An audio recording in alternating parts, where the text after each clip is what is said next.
And so my goal is to just kind of like get talking points going. Okay. And that's what these are, is just kind of like talking points, questions that might allow you to talk a little bit. And it might turn into conversation here and there. Okay. My thoughts on it, and you can like help me recognize if my thoughts on it are correct. Okay. And I can learn something in the process. Okay. But it'll be, yeah, yeah. Okay. Cool. Cool. Awesome. Um, okay. So when we started working together, you didn't have any idea that I had a background in horses. You started working with me for completely other reasons. Yeah, correct. Yeah. Yeah. And then you found out in a just one of our sessions. I don't even think it was the first session. It was just like one of our sessions, early sessions. You just through our conversation through the session context, you found out that I have a background in horses, Mm-hmm. dressage, competing. Mm-hmm. And it felt like something changed for you. Mm-hmm. I wonder if you can just say a little bit about what changed, Yeah, what you were absolutely. thinking about. Yeah, I remember I feel like it was session 2 or 3. I feel like we had a couple under our belt. And I know it felt really important our first session because I didn't know what to expect with the work. I was prepared to give you a, dissertation on the history, and that was clearly unnecessary in our first session, but quickly in the work together, it did come up that when I shared with you about the loss of my sponsor and those horses, you shared your horse relationships. And that was absolutely solidified wanting to work together. I already felt like after session one, saw a little bit of the light and felt better, but because having a relationship with horses in whatever capacity is so you either have it or you don't. And the people that don't have it, I think they could cultivate an appreciation, but they just can't understand what horse people do to sacrifice and to, or the loss that they feel and when you're working so hard in the industry, whether or not you're a professional or an amateur, or you keep them as pets, they're still so, I think that commonality for all of us, we are drawn to the horses for the same reason. And because you had that, it helped me to take a breath and recognize that you could really, when you said you understood, you weren't just being, it wasn't just words from a therapist place. You really had a Mm-hmm. personal touchstone, and that did change things for me. Yeah. Yeah. I love hearing that. I'm glad that Yeah. it did. I'm glad that I was able to like happenstance bring that. Yeah, I know. Especially because you being recommended to me came from a dear friend that I trust so much, and I simply took the recommendation and I didn't dig into it at all. I just went with it and knew that I needed to lean in, and then the horse piece, I think I probably told you in that session or shortly thereafter that I was really clear that, it was serendipitous then that we were working together because that sealed the deal. Yeah, I Yeah. love that. Yeah. Love that. Question and it disappeared. Fun. Um, Well, I think it does bring up something that, I've been yeah. considering what the work did for me, 3 years ago, right? It's been 3 years. Yeah, I think sometime like So that. when we met and the place I was in was so dark And so uh, I was just in uncharted waters, with all of the experiences I've had in my life. And I felt like I should have been better prepared. I felt like at that time in 2023, that having been widowed at a young age and had a broken neck and a trash knee and life experiences that should have, and sitting in the ashram in India, those experiences should have set me up to really handle what happened in 2023 between the loss of my sponsor and all of the horses and then my dear dog. I was completely disoriented. And so coming into the somatic work with the thing that was impactful in that first session that has continued to be impactful, and not only for my own personal path, but in when I'm communicating with people in my industry or outside of the industry, whether maybe I'm at the gas station, but specifically too with my students, the ability to connect with whatever is happening and sincerely connect with what's happening and not anticipate or project whatever my mood or my current experience is onto somebody. There's this real accountability to, or not accountability, there's a request, right? In the work, that's more of this request to just pay attention and touch whatever's happening without needing to influence it. Yeah. And you and I just talked about that in my relationship with my young horse, which is fascinating that it comes up in these different ways, but that I've been able to now communicate with students. And if they aren't familiar with the somatic work, I can let them know that when I ask you, how are you doing? It is from a place of wanting to have orientation of how they're Mm-hmm. feeling and what their capacity is on that day. And it isn't a passing, how are you? I really don't care. Mm-hmm. There's so much behind it. And I think that is that's one of the foundation pieces in the work that has stuck with me for the 3 years and feels transformative and not like a technique you're learning or something you have to remind yourself to do. I love that. Yeah. I would say one way to say it, what you're describing might be like embodied presence Yeah, that is like thrown around, bandied about presence and embodiment. But it's hard to achieve until you feel it. it is. It really is. And our very first session, you asked me something to the effect, I'm not going to remember it correctly. I remember my answer more than the question. I remember replying to you that I wanted to be able to maintain this, what in and in hindsight it feels so silly, almost an artificial level of like balance, to always have this balance. And I think me stating that was a reflection of how absolutely out of control I felt. Yeah. At that time, I that felt like the most important. Yeah. And in walking me through just paying attention, Yeah. looking around my room and finding something that made me happy and smile, and then now years later into the work, I can go back to that first session and somewhat smile on that response because of course that's what I wanted when I was feeling so fractured and sad and in such a place of despair. Hmm. But even lately, in this recent coming out of freeze mode that I've been in, and being able to pay attention to Amber, and I'm Hmm. recognizing that I was already anticipating the reaction I wanted from my horse, or the response I wanted from my horse before I even connected with how she was feeling. Right. Yeah. Right.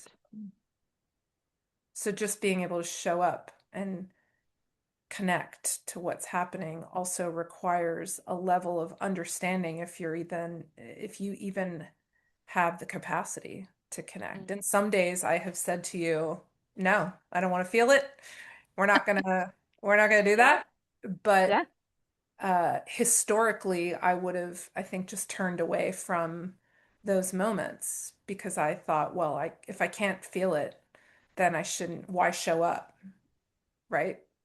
Yeah. But I love that that is accepted in the somatic work is just the knowingness that it's too much, it's too inflammatory or too dysregulating Yeah. to try and feel it. Maybe just Yeah. acknowledging that I couldn't was enough. Exactly. And showing up and acknowledging that you can't feel it Yeah. and showing up for that instead of not showing up at all. Yeah. So different. Yes, it is. Yeah. Love that. Love that. Well, I think one of the other big things in that has been impactful in how it's helped me in the arena as an instructor, Yeah. because everybody in the industry has some trauma story about a trainer that rattled them or a horse that scared them, and or both, and frequently. And I think the nature of instruction has changed. I mean, there are people I think that very much desire being screamed at and having some old school type hard muscle approach. And I might have even had a student say to me that they need some of that. And I said that could be a problem because it's not my style, which I had no problem acknowledging that that's not the way that I teach. And I'm not looking to tell students things are okay when they aren't, but it isn't my style to just rub our faces in everything that is going wrong and being demeaning and diminishing because I don't find that to be helpful. And I Hmm. think so many instructors, they, I think the anger or the belittling comes from a lack of understanding how to explain something differently, or Yeah. or maybe running out of ways to communicate with a particular student, Mhm. that then turns into anger or frustration, and it comes out in a way that I think is often just not knowing how to shift the instruction. Hmm. But I recently was teaching a student who clearly has been traumatized, number one, by horses that I think weren't able to carry her through like all three gaits. She could walk and she could trot, but when I asked her to canter, her body froze up in a way and she got tight in a way that indicated that she was probably used to horses going too fast. And Mm. then in asking her about what was going on, she revealed to me that she had been riding a lot of race horses that were off the track, and they would invert and drop their back and throw their head up in the air. And that is scary. And it is a place of complete discomfort unless you're into that sort of thing. And she was not. And the instruction she had been given was quite impractical from a how to get through it. And so as soon as I gave her permission to, first of all, not canter because it's not Hmm. necessary if you're that traumatized. But thankfully, we had 2 weeks to work together. She was in town for 2 weeks, and we had enough time that we could cultivate a rapport. And I could show her that when I asked her to do something and she was achieving it and she was feeling how applying the aids and coordinating her aids was influencing the horse's way of going, she could start to relax. And you could see her get into a proactive riding state and one that was quite regulated Uh, and free of anticipatory tension. And then when I could push her a little more and say, now's your moment, she then had more trust in me that what I was seeing, I was pretty confident that when I asked her to do something, that she was going to be able to achieve it. So through those 2 weeks, she had some moments still on different horses. We had 3 different horses she was riding where she said, I just can't do it today. And then, a couple hours later on a different horse, it turns out she could.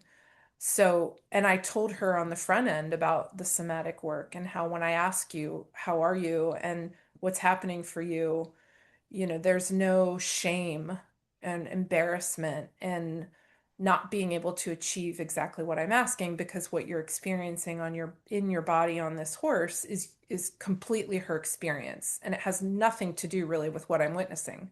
I might Hmm. be looking at a rider who I think can achieve what I'm asking, but if she is reliving an experience that happened months ago or years ago, and then the additional trauma of being screamed at by a trainer, that's, that's a lot to work through. And just giving her permission to say, I can't do it right now, oftentimes diminished a lot of that nervousness because we just called it out and Hmm. you give it a voice. And then we were able to find ways to reapproach, and she ended being, quite successful. So it sounds like you're actively bringing that understanding that you were talking about earlier of um, calling into the space what you're actually feeling, Yes. right? And recognizing what you're actually feeling, whether it's you or whether it's your student, Yeah. and allowing it to be there and allowing boundaries. Like my word would be boundaries, but like perhaps even just saying respecting what is actually happening Yeah. and not trying to push past it. Right. Yeah, for sure. There's a time when, I mean, if you've set a particular goal, maybe the goal is to go to a competition. Maybe the goal is to ride out of the arena and to be able to hack your horse through an open field, which can be terrifying.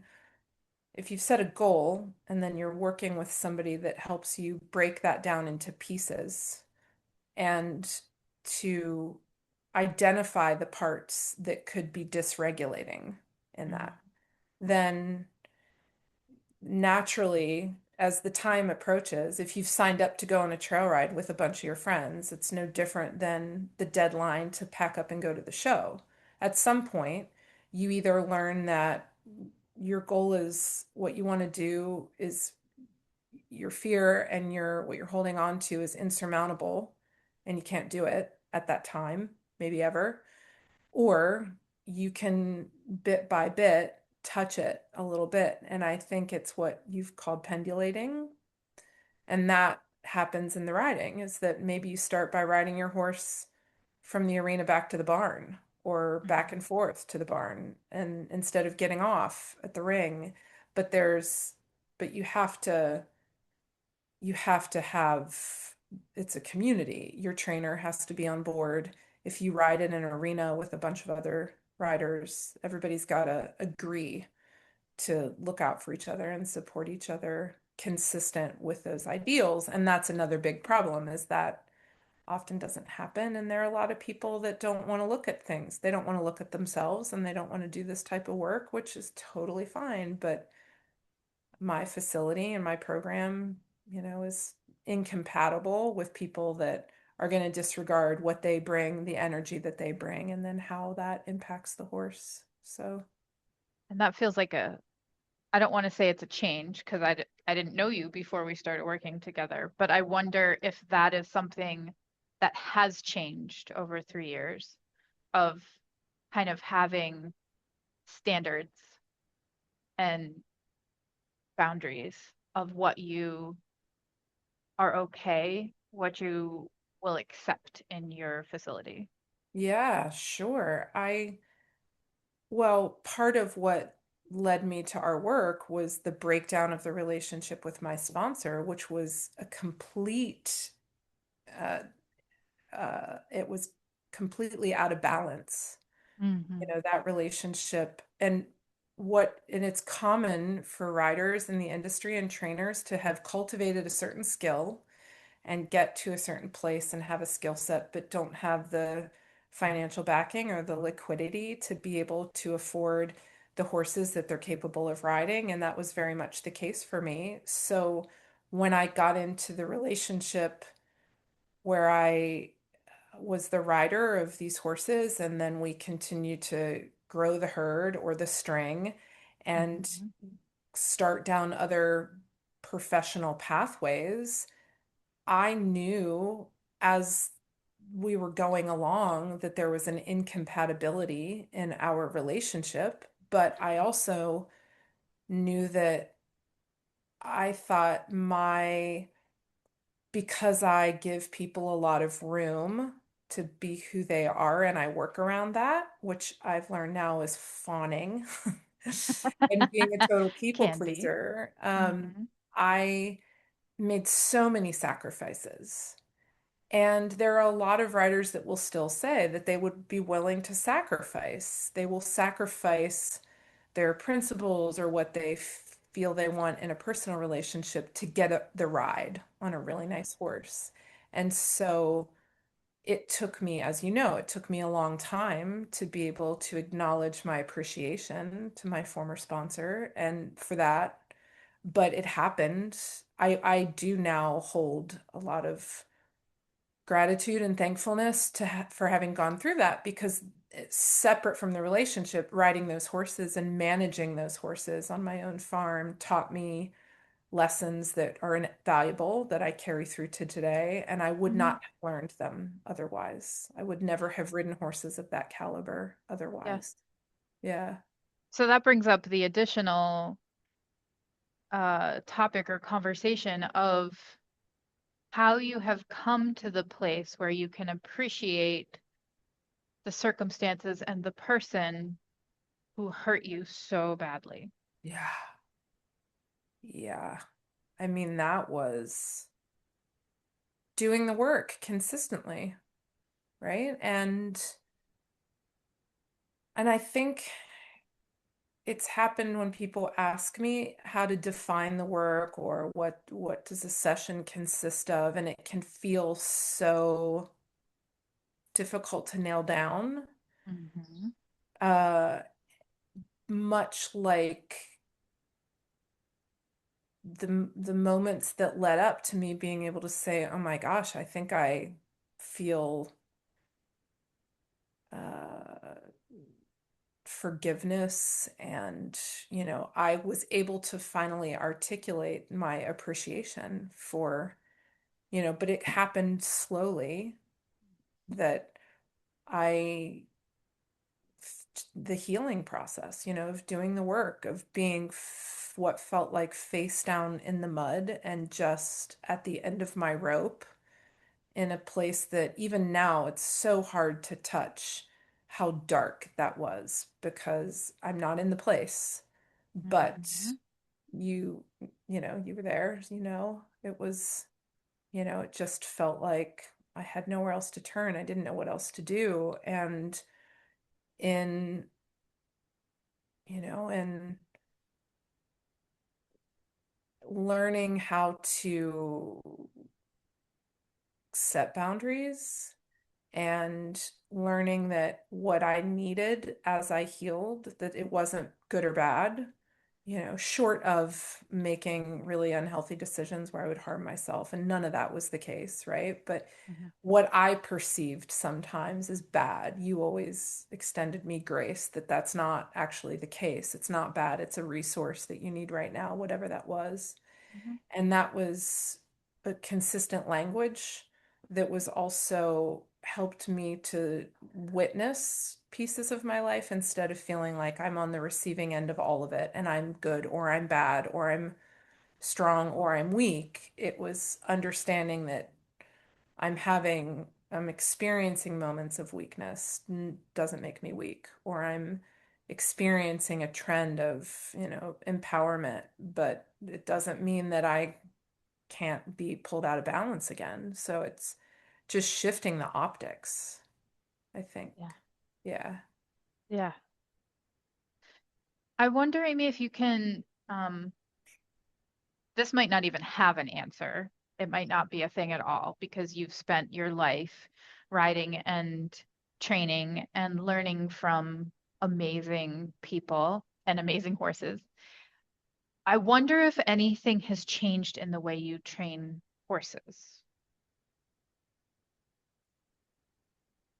since Oh, we've I'm sure worked it together. does. Well, I'm sure. And, I've shared with you about the gentleman that I find so fascinating, whose Hmm. work is very much based in somatic considerations. And when he shares his reading list, I'm pretty sure Waking the Tiger and, all of the standards. So, again, is it's not coincidence that I am drawn to a trainer who is using this work as his vantage point, right? And Hmm. so to me, that just feels like the natural next step is to, I have always witnessed that if you run into the barn and you start slamming doors and like the horses, of course, react to that. And I think Hmm. horse people have talked about fight or flight because they're prey animals. And so, but it is surprising to me how I witness people moving around their horses or approaching their horse in a clearly dysregulated state, and somehow they can identify if their horse runs across the field, that maybe it's startled by something, but there's a lack of personal accountability in did they walk in behaving like, the predator? And And so, yes, it's definitely informing my training and my teaching, but it's also making me laugh all the time of the horses are so humbling and the work seems maybe on one level simple and surface, and it's not. It's so complex and it requires well, no, it doesn't require, I was going to say it requires like constant vigilance, but it doesn't. I mean, you can completely check out. And then when you check back in, you can evaluate what the checkout was about. So it isn't like there's some burden of work. But just, and today when I put Amber in the cross ties and I turned her around, I'm holding on to her halter and I can feel how she was ready to just push through and step forward out of the space. And for me to hold the ground and say, you can't push forward. I didn't push back, which is huge. So much of what we're told is, to push back and to get them to yield. And I've learned that I'm getting better results by just holding my own space and Hmm. witnessing that Hmm. before I even make a decision. Because what I was doing was making a decision to get a certain behavior before I even knew whether or not she was going to present with it. So that anticipation was taking me out of the moment with the horse. And the challenges that came up from that were, I mean, that's the beautiful thing of working with these creatures. How humbling. I mean, how many hundreds of horses that I've worked with? I mean, it's not like I have the biggest repertoire, and I certainly haven't finished horses to the Grand Prix but I have a ton of experience, and she presents in a unique way that I have never experienced, and she will not be influenced by pressure. Hmm. And that is remarkable because it makes me feel like I got exactly the horse I needed to show up and be more subtle and to stop projecting and anticipating what's about to happen and just show up and be in the moment, which is the essence of the work anyway. So it's pretty cool. Yeah. I Yeah. love that. Gonna look at this list to see.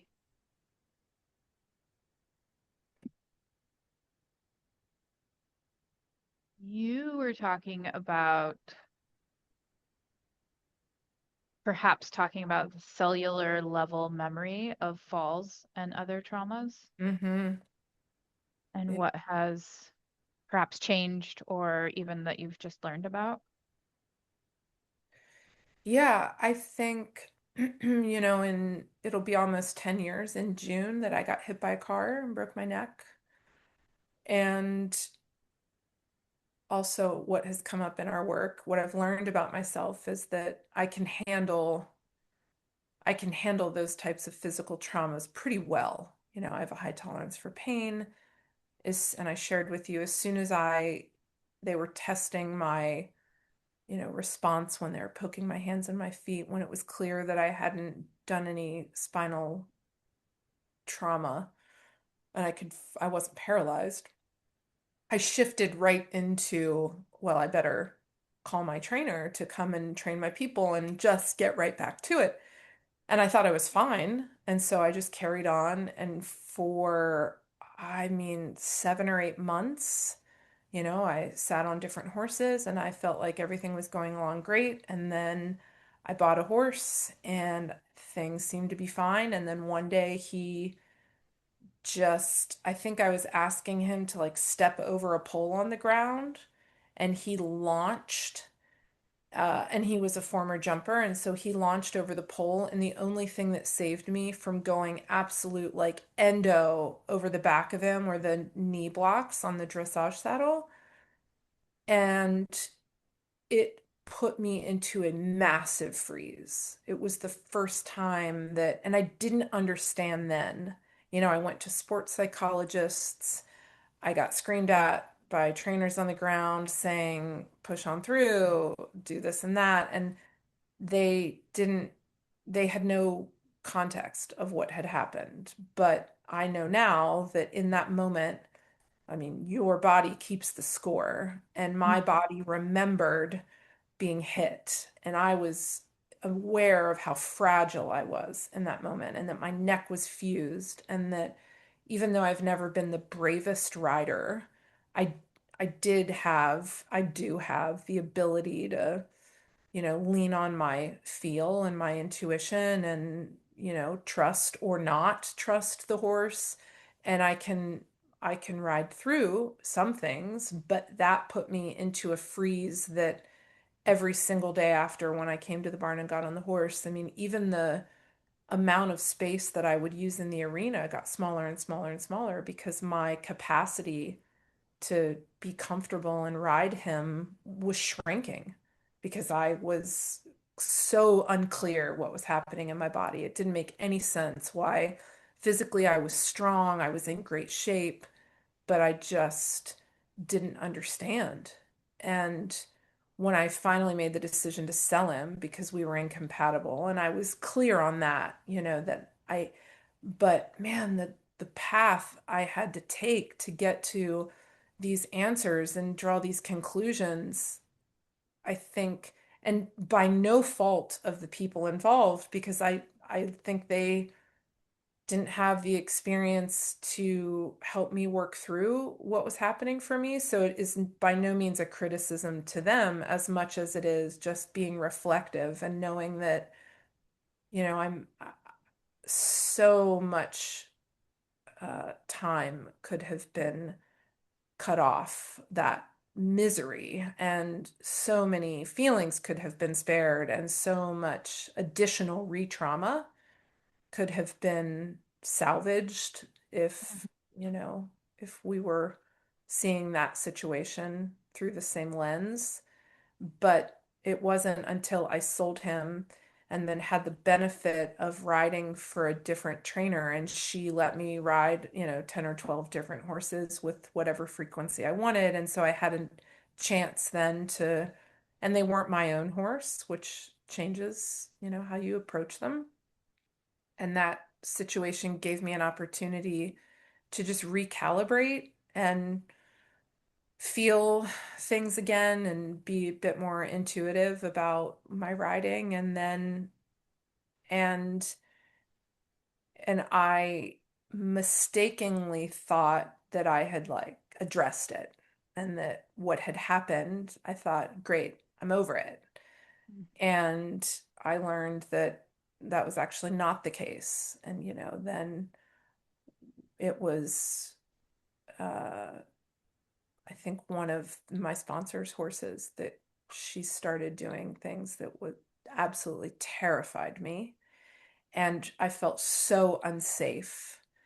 And not only did I have to conceal that behavior, to the people that I needed to please to perform, and I had to start negotiating my own safety and my own comfort. And inherently, I feel like that mare was struggling with something physically herself. But because I had boxed myself into a situation where I couldn't be authentic. I couldn't say something's wrong. She Mhm. was much too expensive to have anything wrong. So I had to lean on another rider that I trusted to be able to ride her with me and for me to try and get through it. And, the relationship with the sponsor dismantled and the horse disappeared before I even got to the bottom of knowing if something was wrong. But then even now, I have to pay attention to if something's coming up, if I'm sitting on a horse that I don't really know well yet, or I don't entirely trust. It takes some it takes some honesty of if I have the capacity that day, that if this horse presents with all of these situations, will I be regulated enough and have good enough timing and a good enough presence to stay safe and perform. And so thankfully, this work gives me that every day. I can, just a couple of weeks ago, my back was feeling questionable enough that as much as I don't want to delegate the ride on some of my horses, I would rather, in the context of, like with Hannah, needing to support Hannah and her goals, it was most important that my body was um, healthy and available to do the work for Danny and for Hannah than to be the rider on some of the other horses. Yeah. Um, yeah, so then, but as soon as that started to shift, it also feels really good to go, okay, today it can be me and to be able to know the difference. And it's also helped me to have additional trust in the horses I'm working with and myself, you know. Yeah, Yeah.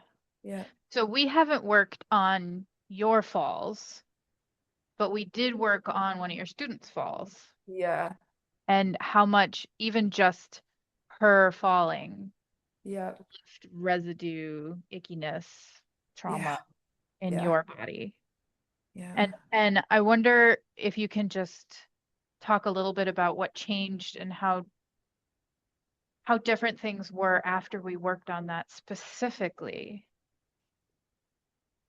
Maybe like what it was, how you were feeling before that, and then how you were feeling after it. I, the way that you took me back to that experience in the arena, I hadn't, I think as you would say, completed that loop. I hadn't actually, I can see the accident, I can see it unfolding, but I hadn't gone back to look at it and consider, how did my body like want to help, or how would I have wanted to intervene? And so when we touched all of that, it, I think, was the catalyst for me to be able to surrender any responsibility of, any horse person knows, like watching an accident unfold is so hard. It's, I'm sure, easier to be the person that's having the accident because we are helpless when we can't grab the horse or grab the rider or any of those things and keep everybody safe. And so, uh, working through that and talking through and feeling my way through what would I have done, or how could I have, what did my body feel inclined to do to grab the horse or help the rider? That helped me to, you know that it was finished. I wasn't continuing then to mull it over or to question what I could have done differently and had I been more diligent and blah blah blah. And it moved me into the next the next chapter with that horse and that student, and the what comes next, and getting back on, and the healing, and the and for me to let myself off the hook that I didn't I didn't do anything wrong, and that I couldn't have prevented the accident, and they happen, and they're living, breathing big animals, and it could happen again. So, And those are things that you know. Those are things that you've yeah, always known working with horses, but your body wasn't holding that. Your body was holding on to that yeah, accident. yeah, very much. Yeah, And it sounds like working through it allowed you to come back to your just kind of grounded understanding that, yeah, shit happens. This is it happens. horses. Yeah. Yeah, and the other piece that's so important about you and your relationship to the horses and being my practitioner, and what you said to me was everybody consents to that. Like when the person gets on the horse, they consent to the danger, and the person on the ground, allowing the person gets on the horse, consents. And that was a liberating moment, to hear that it sounds obvious, but for the student that's had the fall, the falls that I've had, it puts it in my court that that's my responsibility, and that shit will go wrong no matter how many precautions we take, and that it was not the responsibility of the trainer in the ring when I've had a fall, and it was not my responsibility when a student came off to 100% of the time avoid every danger. And Mhm. so that is unique to your work in that, as a rider and as other trainers work through all of these traumas that we all experience in the industry, that you can pivot from supporting you have pivoted in supporting me as a trainer and as the student, and uh, and how to support the student that needs the support that you've given me. And so that's unique to you and our work for sure. Cool. Yeah. We have consent from Hannah to talk about her. Yeah. I was carefully not I know. talking. Hmm? I know. You were careful to not Because I call know that her out. there's like Yeah. and this is a segment that will be not in the aired anywhere. So I'm just like being Right. clear. I know that that isn't like public knowledge at the moment. So Yeah. that was just a Yeah. student. Yeah. Yeah. Yeah. Um, and there are specific things that this work has helped you to do with Hannah and the things that you have watched Hannah change as she's done the work with me. And we can separate that, or you can just talk to kind of all of it as you want. Okay. Um, I think I know when I met Hannah, and it was clear that she is good at taking something that maybe needs to be looked at and just shoving it aside. Hmm. Initially, I witnessed that skill as somebody who is just very good at maybe compartmentalization. I didn't know at the moment it wasn't in the healthiest of ways, and that's not fair. I want to retract that. It's not that it was unhealthy. It's that it is a it is a skill that she has honed. Hannah has learned how to, she taught herself one way or the other.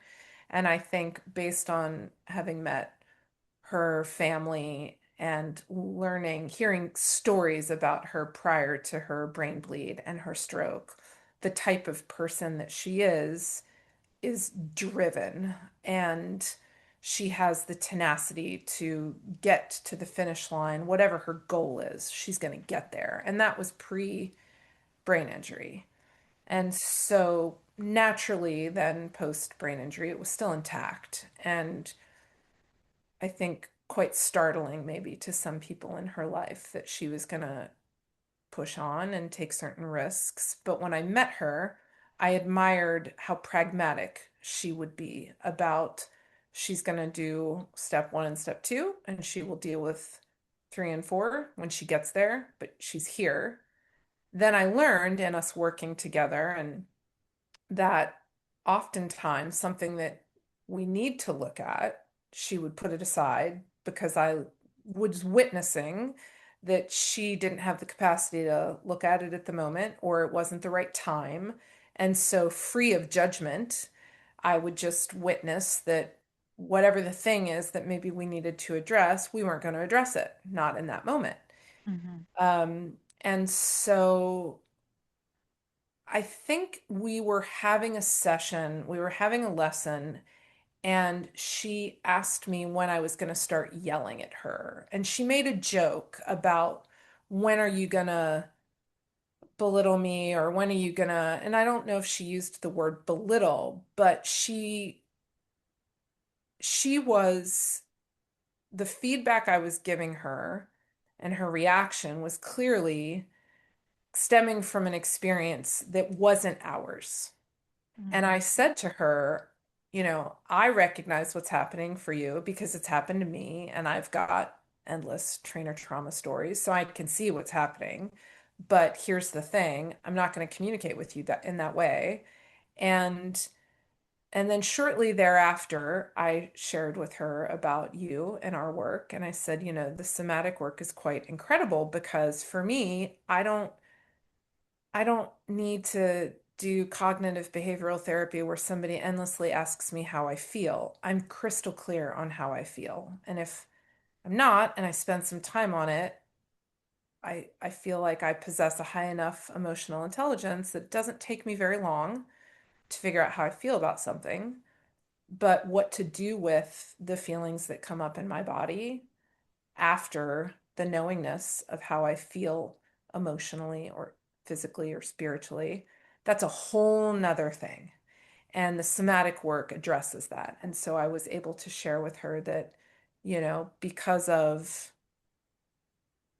oftentimes she would want to push through something that I'm like, okay, previous to your stroke and your brain bleed, I get that you're referencing that, but you are in a different body now.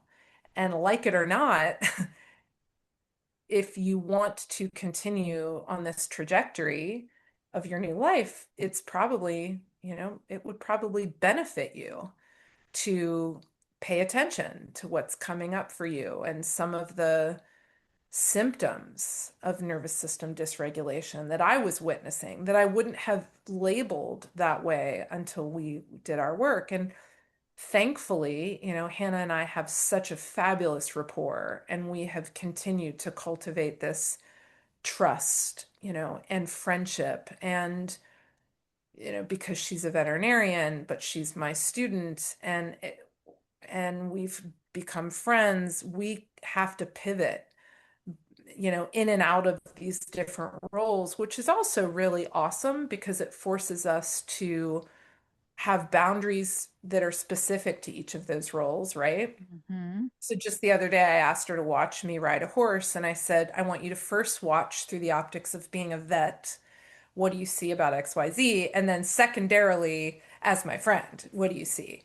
And so, and then we'll shift gears and we'll have to say, okay, now you're the student and we're in that role. And, when we were in Wellington and we had Danny, had he came undone when a wine glass dropped in the VIP area. And that set us up to have to navigate the rest of the show based on how we support Danny on being regulated. And then, Hannah had to own the fact that she's in the body she's in now. She is not a 3-day event rider that was pre-brain injury. And so that was a really powerful weekend for us to utilize this work as the foundation of making a plan and, putting Danny first, and that she articulated to me what her boundaries were, what she felt like she could handle as far as Mm-hmm. being in that electric atmosphere on a horse who is quite electric himself. And so, it's been incredible that the work resonated with her. And Mm-hmm. even today, she walked into the barn and she was like, I'm so proud I handled this situation with somebody. I did this in the moment.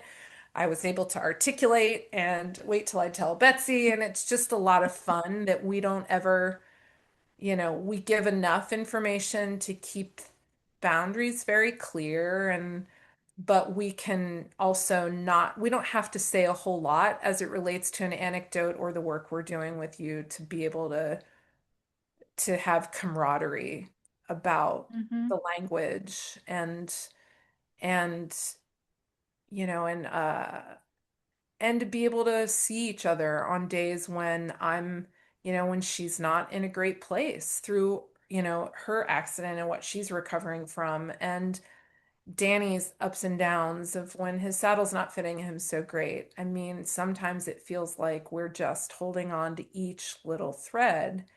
And, we've been able to use the language in the work to say, there have been times, I think I told you recently, I said, you're not allowed to come sit and watch.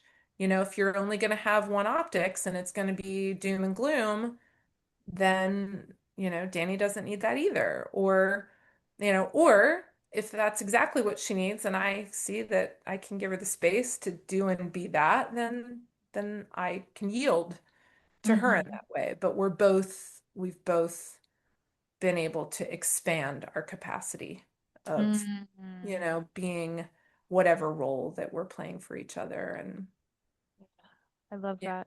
yeah.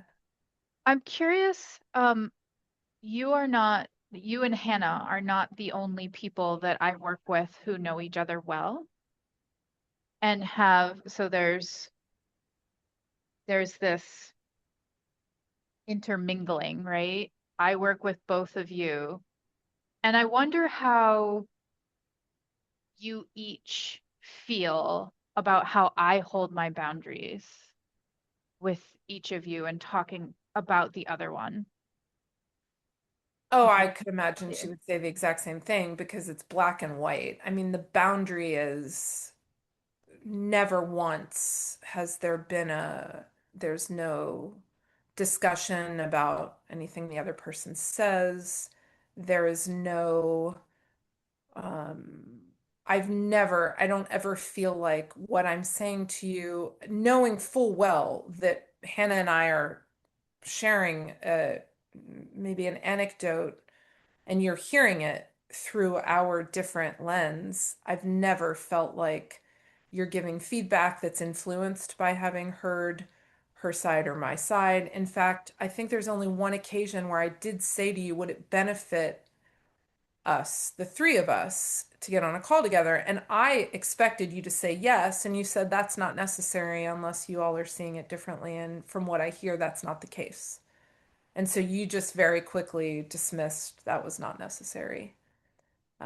But I've never felt like there's some impropriety or lack of, and when I've attended the group sessions, when you started doing the the resilience, environmental collapse, that group, you make that very clear about boundaries. And when you come to the table, that you don't discuss all of us, that it was our personal responsibility if we're listening to other people that we don't talk about it. And whether I got the sense that the people who come to you, your audience, that they uphold that and they respect that. And I know Hannah is great. She has a lot of respect for people's privacy.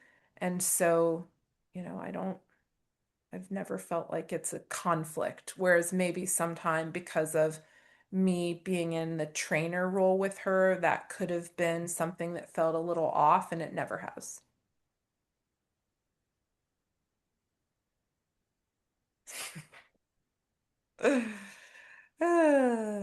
Am I Mhm. like so long-winded that your woman's going to be like, she should shut the hell up and try and answer a question more simply? I'm gonna have to be figuring out the segments anyway. Okay. Because too, if you look at this and you're like, you need to like write down bullet points and make it so it's not so like, blah, am I on to a different thing? Then I'm happy to just like get back on a Zoom here within a few days and be like, give me 30 seconds, you know? Let me look at the recording. I'm gonna have to go fairly soon because I have a client in like 12 Okay. minutes, but Okay. Because I'm remember gonna when look. we did the YouTube thing and you Yes. were like, Amy, oh my God, I had to stop to tell the viewers this is about to get, and I was like, Yes. what do you But that's mean? this isn't that. You are long-winded. And what I'm gonna do when I look at the recording is I don't have a problem with you being long-winded as long as you're okay with I might like segment and take like sound bites out Yeah. of pieces of what Yeah. you're saying because there have been some incredible gems of what you said. Okay. And the rest of it is also important, but I think I'm going to be able to like piece together things. Okay. Okay. And then again, like I said, if um I feel like touching why the work that you do for the right, like the audience you want to attract in this, I've tried to circle back to it a couple times from a student perspective, from a trainer perspective, from competitor trail rider, right? Yes. But like I can also go back at the rider page, and if there's some things that feel like we could hop back on at some point and just do some brief, then, Sure. Yeah. or if there's something that you're like, we didn't really touch this, but that feels super important, it's fine. Okay. Cool. Okay. One thing that I might ask you to do just now is like an Okay. intro to Hannah and like why she's special and like where she's going, like who she is, why she's special. Like, do you understand what I'm saying? Sure, I Like do. the whole like outlining. You want to ask me who's Hannah or what do you want to prompt me somehow? I don't really need to prompt you. Like Okay. if you feel like you can just I can Okay. prompt you if you'd like. I don't think my voice is necessary, but we talked about Hannah, but Oh, I I got like see. part way Okay. in and I'm like, "Oh, Who's maybe I Hannah? could put like a words on the screen." Well, and like if you take, I mean, if you want to integrate some of like Hannah's video where she's sitting in my barn and it shows you, okay, that's fine. Okay, so Hannah and I have a mutual trainer friend, and Hannah was riding with this woman and had a young horse that she needed to sell because Hannah decided she was going to work towards making the US para team for the World Equestrian Games, the championships in Aachen, Germany. This is now about 18 months ago. And that young horse did not fit. He was not compatible for what she needed, really, in any shape or form. And so Hannah was given my name to sell this horse. So that was our starting point of how we met.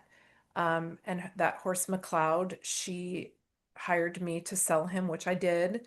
And then because I found her to just be pleasant and interesting and intriguing. And I thought her journey is awesome. And what she was hoping to achieve and starting to work towards was very cool. So periodically I would check in with her, see how things were going in Wellington. She ended up, I didn't know at the time, she was interviewing trainers to see who she could ride with. She asked if I had a horse that she could ride and take a lesson to get a sense of my teaching style. And we were laughing about this the other day. I said, well, you could ride Pomp, is my 30-year-old Lipizzaner stallion who does the ears above the ground. And I said, you can ride him, but if he keeps rearing, then we'll know that you can't ride him and he's, not going to be compliant, but we can give it a try. And they actually got on really well. And that turned into her bringing Danny into the barn and becoming my student, and she enlisted me to help her to get Danny prepped for international competition and make the push to make the team. And so through our work, she has She has secured the invitation in Tryon in June for the selection event for the championships. And so that's our next big mountain to climb. But we're going on just a little over a year now that we've been working together. Mhm. So, which I'm, I mean, hands down, she has turned into maybe my all-time favorite student because I find her, her what she has dealt with her brain bleed and her stroke and cerebral sepsis and all of it. And then this most recent, her Achilles, she has just got resilience that I have never witnessed before and being with the para riders is quite remarkable because Mhm. they are unlike able-bodied riders where they don't want anything given to them. They don't look for scores. They never feel gypped. You hear able-bodied riders complaining about their tests, and the para riders don't do that, which I think is Oh, how really cool. cool. So, Yeah. yeah. I was talking to a colleague who works with um high performance athletes, Olympic level and international level athletes, and she was effusive about how awesome athletes are to work with because of their drive. Yeah. And I was I was comparing that to the two of you and other riders that I've known and worked with.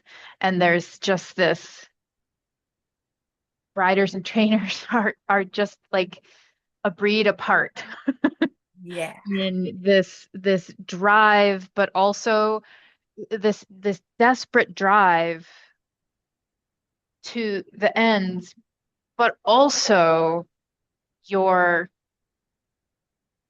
all-encompassing need to take care of your partner who Yeah. can't speak for themselves. Yeah. And I just think it is so cool to It- work with you so that you can work with them, whether that's you as the rider working with them as the course partner, or whether that's you as the trainer working with your students who work with their their horses, or you working with their horses, like Yeah. any of the above, like all Yeah. of those different avenues are so uh stimulating for me. Yeah. Right. No, it's been an awesome journey for both of us over the past couple of years to have leaned on you to say, I want to give your name to other people, and I think this is really important. And then you looking up, going, wait a second, this is actually fulfilling in that, to have Hannah come into the fold. And I know there will be other students of mine who've expressed interest in the work and how it is, it's so cool to see how the language we can use with each other changes, and then how we can look at our horses with a deeper level of, sympathy and understanding and how to meet their needs. And, when you help me with just considering how could I support Danny in being better regulated. And even today I had the best moment with him. I had a great ride and I was scratching his neck in a way and doing this loving thing to him in a way that he was going with his lips. And he's just never like that. He's pretty vigilant and stoic. And so I said to Hannah, I had a really cool moment with him today. And I think he's shifting. He's also becoming more regulated and he is more comfortable in his body, which is awesome. Yeah. I So love cool. that. I know, right? Thank you for adding that in. That's amazing. Isn't it? Yes. I told the saddle fitter as an aside, I know you have to run. I told Michelle, like Hannah had this whole vision about how this was going to go today, and I knew it wasn't going to go that way because she wasn't going to be here, and the saddle fitter was going to ask questions, and Hannah wasn't going to be there to intercept the questions. So I'm like half cursing Hannah as I'm standing there with the saddle fitter alone, which was cheeky. And I told her all this, so I'm not being insincere. But I said to Michelle, here's my concern, Michelle. I'm like, if I put the saddle on Danny and he takes a misstep, you're going to think he's lame. And if Hannah watches, She might think it's the saddle or that he's lame. And I was like, so I don't want either one of you to come out there. Like, I would rather you just build the saddle and like give me 3 days to ride in it because I don't want either one of you standing on the sidelines being the peanut gallery and criticizing Danny or telling me that I can't feel what I feel. So, how are we going to do this? And it was quite awesome because Hannah walked up right as like he took these funky steps, which were entirely just a different saddle on his back. And I like kicked him and I was like, you fucking get going. Like, we've got this. And then he powered right along and he asked to get bigger and stronger. And I'm like, dial it in. And I looked over at Hannah. Like, I didn't even need to say anything. And she was like, we're not qualifying for Germany today, buddy. And I was like, thank you. And then she made like one remark about like, well, at least it fits today or something. And I was like, enough of that. And I was like, no more of that bullshit. I was like, you need to stay in the moment. And today we have a great horse. So like knock off that language, stop doing that, and like come to the table of what we're managing today. And she was very much like, Good okay, job. yeah, Good. right? Yeah. Yeah. All Yeah. right. I gotta run so I can Okay. let them out for a second. Thank you Okay. so much. I'll You're look very at this welcome. and I'll let you know. Okay, I cool. probably won't look at it today, I or it might be Saturday I mean by it's the fine. time I get to it. Yeah, and All right. like I said, we can, if you want to do something next week or whatever, let me know. Okay. Thanks, Amy. Otherwise, I'll see you Wednesday. Okay, cool. Okay, bye.